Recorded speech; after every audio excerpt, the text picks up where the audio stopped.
much, Jan. That's brilliant. And thank you, Mabel, even though she's not with us. She's with us in spirit, I think, very much. She's one of the people who realised how important it was to tell her stories.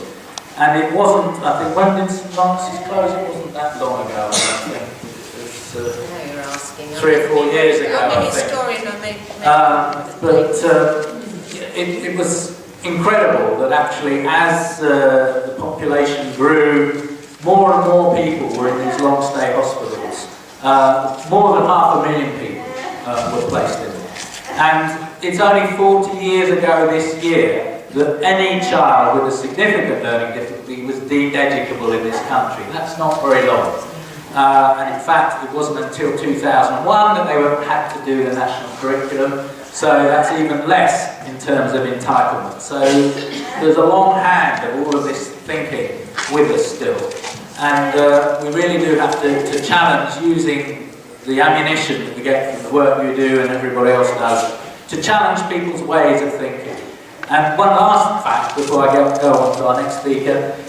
Article 12 of the UN Convention says that all people, regardless of whether they have learning difficulties or not, need to be able to take decisions about their own life. They can have support in taking that decision, but they can't have guardians. Yet this country, guardianship is still very much there, and in fact, for those people who abuse the money that they hold, which the Department for Work and Pensions gives out, such as disability living allowance and others, if they abuse it, I know from having worked on a committee to try and get them to comply with supported decision making, if there's an abuse of that money, they don't even report it to the police. Because they say, well, who would do this work otherwise? So it very much is a second-class citizenship. It gives me great pleasure to get our next speaker,